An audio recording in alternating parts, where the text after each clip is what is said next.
Aptalca ve genç yaşta yapılan eylemler bazen gelecekteki tüm hayatı kırabilir ve en öngörülemeyen, hatta trajik sonuçlara yol açabilir. Daisy Coleman vakası olarak bilinen hikayede kendi saflıklarının ve dikkatsizliklerinin kurbanı olan birkaç genç kızın kaderi iç içe girmişti. Bu olayların kısa sürede unutulacağına ve hayatlarının eski akışına geri döneceğine inanıyorlardı. Ancak yanıldılar. Kız öğrencilerin her biri, sınıf arkadaşlarının ve eskiden arkadaş olarak gördükleri kişilerin acımasız zorbalıklarına maruz kaldı. 2016 yılında Audrey ve Daisy adlı bir belgesel, şiddet ve zorbalık mağduru kızların hikayelerini anlatıyordu. Bu hikayeler farklı yerlerde ve farklı zamanlarda yaşanmıştı ve kızlar birbirlerini tanımıyorlardı bile. Ancak ortaya çıkan tablo, psikolojik şiddete maruz kalmanın fiziksel şiddete maruz kalmaktan daha zor olduğunu açıkça gösteriyordu. Ama en başından başlayalım. Coleman ailesi, geniş, arkadaş canlısı ve oldukça mutlu bir aileydi ve örnek olarak gösterilebilirdi. Küçük bir kasaba olan Albany, Missouri'de yaşıyorlardı. Michael ve Belinda çifti uzun yıllar evli kalmış ve oğulları Charlie, Tristan ve Logan ile kızları Daisy olmak üzere birlikte 4 çocuk büyütmüşlerdi. Daisy ailenin ikinci çocuğu ve tek kızıydı. Her iki ebeveyn de tıp alanında çalışıyordu. Sadece Michael bir cerrah, eşi ise veterinerdi. Kasabalarında saygın kişiler olarak kabul edilirlerdi.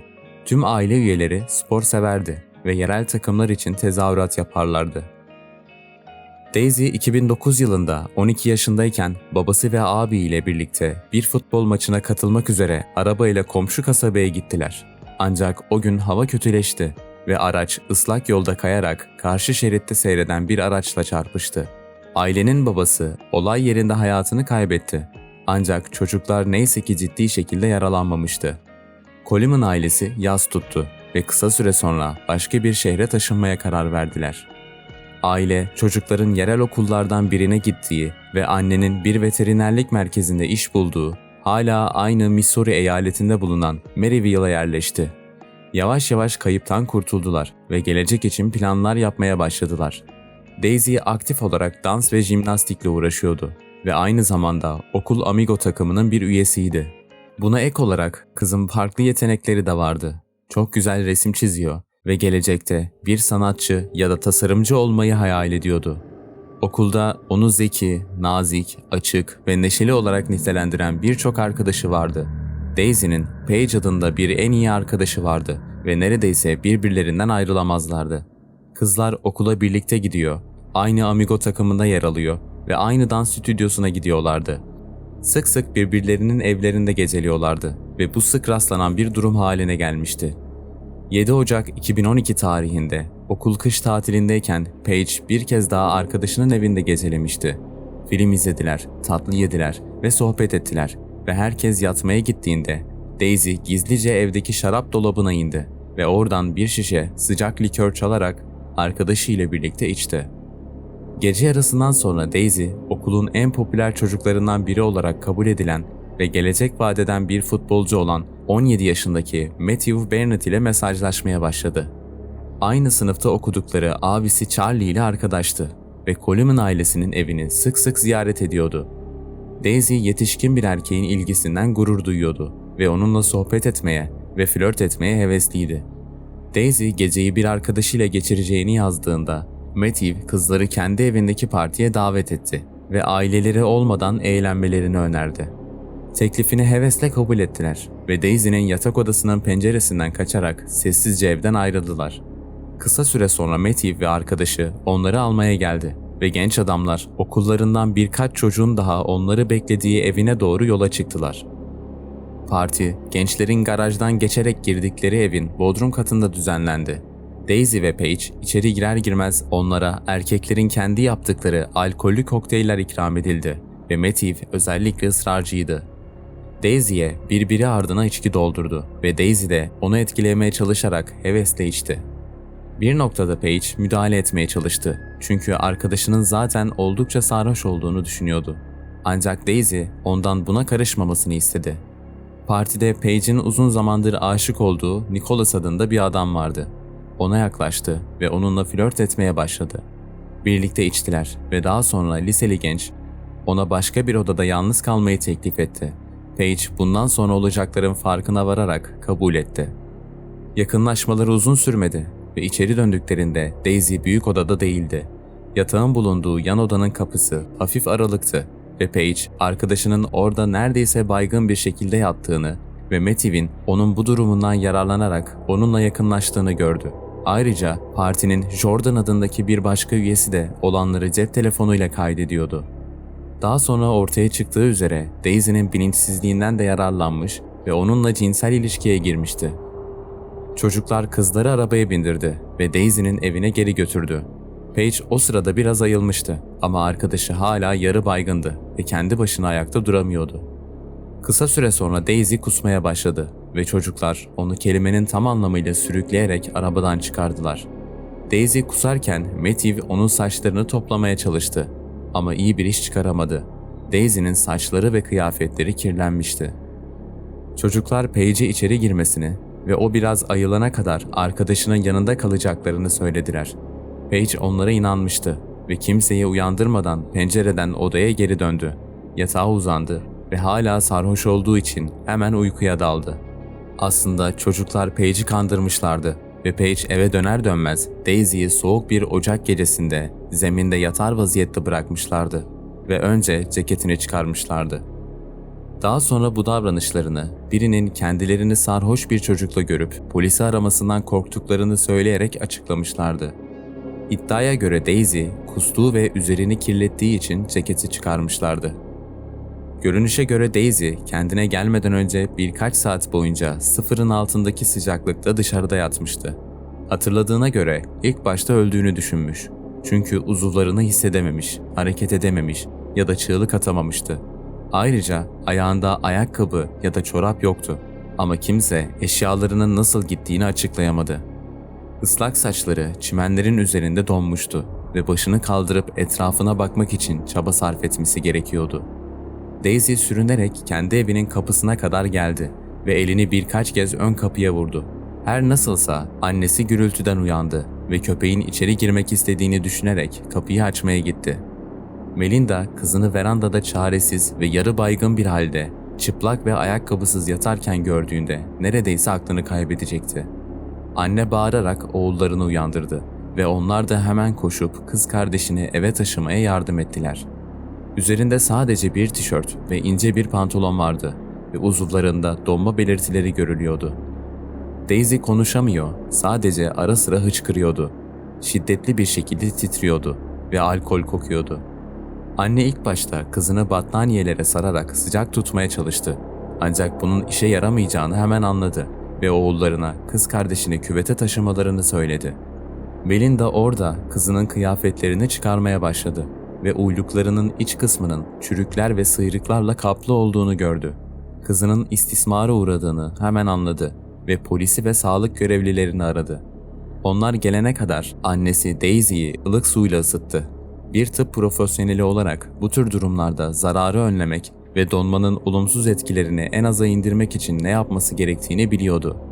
Hastanede Daisy'nin durumu ciddi endişelere yol açtı. Testler kanındaki alkol seviyesinin normalden 2 kat daha yüksek olduğunu, vücudunda donma belirtilerinin yanı sıra perine bölgesinde morluklar ve yırtıklar ile sert cinsel ilişkinin sonuçlarını gösterdi. Daisy'yi sorgulamak imkansızdı. Çünkü önceki gece yaşananlar neredeyse tamamen hafızasından silinmişti. Bunun üzerine polis, başlarına gelen her şeyi anlatan Paige'i sorgulamaya karar verdi. Arkadaşlar kimsenin fark etmeyeceğini umarak evdeki bardan izinsiz bir şişe alkol alıp içtiklerini itiraf ettiler. Adamlar onları evlerine davet ettiklerinde çoktan sarhoş olmuşlardı. Paige onlara yakınlaşmadan ve Jordan'ın Matthew'in baygın Daisy'ye yaptıklarını videoya kaydettiğinden bahsetmişti. Şimdi adamları sorgulamak, videoyu incelemek ve kurbanın yanında olmayan cep telefonunu bulmak gerekiyordu. Polis evin etrafını aradıktan sonra Daisy'nin telefonunu çimenlikte karların içinde buldu. Telefonda Matthew ile yaptığı oldukça samimi yazışmalar kayıtlıydı. Ertesi gün 3 çocuk da sorgulanmak üzere polis merkezine götürüldü. Matthew evinde 2 kızı davet ettiği bir parti düzenlediğini itiraf etti. Kız arkadaşlarının yanlarına geldiklerinde zaten sarhoş olduklarını doğruladı. Ancak ona göre Yaptıklarının farkındaydılar. Neler olup bittiğini anladılar ve her şeyi isteyerek kabul ettiler. Matthew ilk başta Daisy'ye içki ısmarladığını kesin bir dille reddetti. Ancak kısa süre sonra kendi ifadesini karıştırmaya başladı ve Daisy'nin kalbindeki buzları eritmek için ona alkol verdiğini itiraf etti. Ancak Daisy'nin yakınlaşma sırasında bilincinin açık olduğu ve doğum kontrol yöntemi kullanılarak rızaya dayalı bir ilişki yaşandığı konusunda ısrar etmişti. Matthew, Daisy ve Paige'i eve bıraktığını, Daisy'nin kendini hasta hissettiğini, kustuğunu ve kirlenmemesi için ceketini çıkarmaya karar verdiğini söylemişti. Ayakkabılarını bir sebepten dolayı kendi başına çıkardığını düşündü. Genç adam arkadaşlarıyla birlikte ayrıldıklarında Daisy'nin evine gittiğinden emin olduklarını söyledi. Jordan, Matthew ve Daisy'nin yakınlaşmasını telefonuna kaydettiğini ve hatta videoyu birkaç arkadaşına göstermeyi başardığını, ancak daha sonra silmeye karar verdiğini itiraf etti. Nicholas da Paige ile cinsel ilişkiye girdiklerini itiraf etti ve Paige'in bunu sorun etmediğini belirtti. Sorgulamanın ardından 3 kişi de gözaltına alındı. Nicholas inkar etmeyen, polisle işbirliği yapan ve her şeyi itiraf eden tek kişiydi ve derhal bir çocuk ıslah evine gönderilen ilk kişi oldu. Yerel şerif Matthew'in yanında yer aldı ve hatta kızları eve götürdüğü için onu övdü. Ancak şerif, arkadaşlardan birinin daha önce soyunmuş ve yarı bilinçli bir halde soğukta bırakıldığı gerçeğini kasıtlı olarak atladı. Ayrıca bilinmeyen bir nedenle Jordan tarafından çekilen ve Daisy'nin yakınlaşma sırasında içinde bulunduğu duruma ışık tutabilecek video, bu ayrıntının önemsiz olduğu düşünülerek geri getirilmeye bile çalışılmadı. Daisy'nin hastanede yattığı ilk gün verdiği ifade duruşma için çok önemliydi. Dediğim gibi o gece yaşananları hatırlamıyordu. Ancak bir polis memuru tarafından kendisine alkol karşılığında yakınlaşma teklif edip etmediği sorulduğunda Daisy bu olasılığa izin verdi. Fakat daha sonra Daisy soruyu duymadığını ve neler olup bittiğinin farkında olmadığını söyleyerek bunu reddetti. Ancak bu sözlü ifade Matthew ve Jordan'a yönelik suçlamaların düşürülmesini sağladı.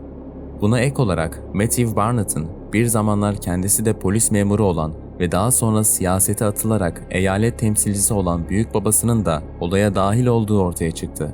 Dahası erkeklerle empati kuran şerif, mahkemede kızları hiç de mağdur olarak görmediğini belirtti. Sonunda gençler beraat etti ve mahkeme salonundan serbest bırakıldı.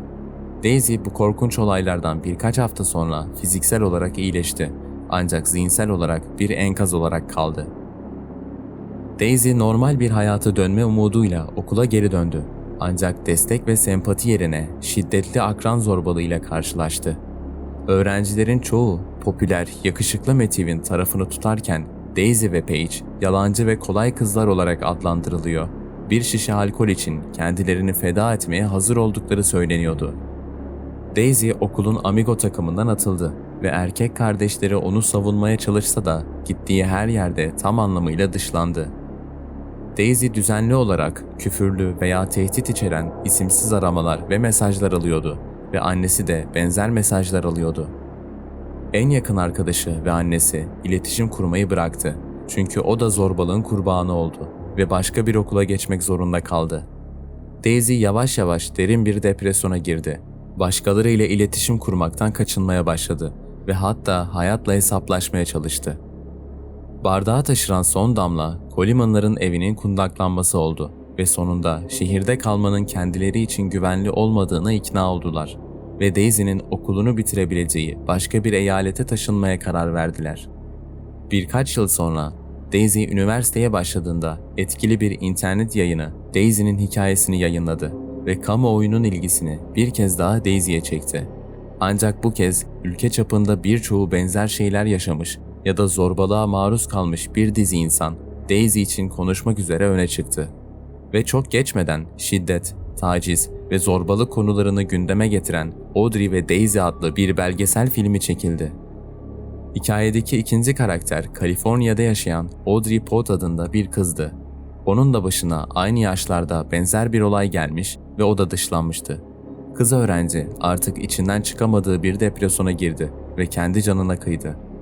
Ayrılmadan önce internet sayfasına hayatının mahvolduğunu ve daha fazla dayanmanın bir anlamı olmadığını yazdı. Bu belgesel projesi ve aldığı kamuoyu desteği Coleman ailesine adalet için mücadele etmeye devam etme ve soruşturmanın yeniden açılmasını sağlama konusunda ilham verdi. Bu kez Matthew Barnett suçlu bulundu. Ancak sadece 4 ay şartlı tahliye cezasına çarptırıldı ve ayrıca kurbana $2000'dan az gülünç bir miktar ödedi. Üniversiteden mezun olduktan sonra Daisy, hayatını temiz bir sayfa açmayı planladığı Colorado'ya taşındı. Bir sanatçı olarak yeteneğini kullanabileceği bir iş buldu ve bir dövme salonunda usta olarak işe başladı. Aynı zamanda Daisy'ye başka bir belgesel projesinde yer alması teklif edildi ve o da hemen kabul etti. Bir süre için her şey iyiye gidiyormuş gibi göründü. Ancak 2018 yazında ailesinin başına yine bir bela geldi. Annesi ve küçük kardeşi Tristan, Daisy'yi ziyaret etmeye karar verdiler ve araba ile yanına gittiler. Ancak başka bir eyalete giderken bir araba kazası geçirdiler. Bunun sonucunda genç adam olay yerinde öldü ve anne Melinda ağır yaralı olarak hastaneye kaldırıldı. Bu trajedi Daisy'nin zaten dengesiz olan duygusal durumunu daha da kötüleştirdi. Tekrar içine kapandı. Kimseyle sosyalleşmek istemedi. Bunun da ötesinde hiçbir zaman çocuk sahibi olamayacağını öğrendi. Çaresiz bir adımdan sadece çok sevdiği işi ve yaratıcılığı sayesinde kurtuldu ve acılarını ve korkularını çizimlere ve eskizlere yansıttı. Çok geçmeden Daisy, bir yabancının kendisini takip ettiğinden şikayet etmeye başladı. Yine tehdit ve taciz mesajları aldı ama en kötüsü adam defalarca evine geldi. Sanki geçmiş hayatından bir kabus onu tamamen delirtmek için geri dönmüş gibi hissetmeye başladı. Daisy birkaç kez polise giderek gizemli takipçiden ve onun tarafından tehdit edildiğini hissettiğinden bahsetti. Ancak ifadeleri dikkate alınmadı. Ayrıca Daisy evinin ikinci anahtarının da kayıp olduğunu fark etmiş ve kendisini takip eden adamın anahtarı çaldığını düşünmüştü. 4 Ağustos 2020'de polis, Melinda tarafından aranan Daisy'nin evine geldi. Kızına ulaşamayan ve en kötüsünü düşünen Melinda, yardım çağırarak polisten eve gelip her şeyin yolunda olup olmadığına bakmasını istedi. Daisy evdeydi ve çok korktuğunu itiraf etti. Ancak polis evin içinde ya da yakınında herhangi bir davetsiz misafir bulamadı ve hemen oradan ayrıldı. Birkaç saat sonra Daisy, video bağlantısı aracılığıyla erkek arkadaşını aradı. Ağlıyordu. Artık dayanamadığından bahsediyordu ve sonra masasının çekmecesinden bir silah çıkarıp kendini vurdu. Adam olayı hemen acil servislere bildirdi ve sevgilisinin yanına gitti ama artık çok geçti. Daisy 23 yaşında hayatını kaybetti. Daisy, ailenin erken vefat eden 3. üyesi oldu. Annesi Melinda bu kaybı kabullenemedi. Neredeyse her gün sosyal medyada kızını anan, ondan özür dileyen ve acısını kendi üzerine alabilmeyi dilediğini söyleyen paylaşımlar yapıyordu. Birkaç ay sonra 58 yaşındaki kadın, tüm çocuklarının bir arada olduğu eski bir fotoğrafla son bir paylaşım yaptı. Bu acıyla yaşamaya dayanamadığını itiraf etti ve daha sonra tıpkı kızının yaptığı gibi kendini vurarak bu dünyayı kendi isteğiyle terk etti. Bir zamanlar geniş, sevgi dolu ve mutlu olan 6 kişilik aileden geriye sadece Charlie ve Logan kardeşler kaldı. Kız kardeşlerinin bazı eşyalarını ondan bir hatıra olarak almak istediklerinde, çalıştığı salonun soyulduğu ve özel çizimlerinin bulunduğu albümlerin çalındığı ortaya çıktı. Matthew Barnett'a gelince hayatı şu an oldukça başarılı. Prestijli bir üniversiteden mezun oldu ve etkili büyük babasının izinden gitmeye karar verdi. Matthew, Melinda ve Daisy'nin ölümünü öğrendiğinde internetteki sayfasında kuru bir şekilde başsağlığı diledi. Bu tarz videoların devamı ve beni desteklemek için düşüncelerinizi yorumlar kısmında benimle paylaşabilirsiniz.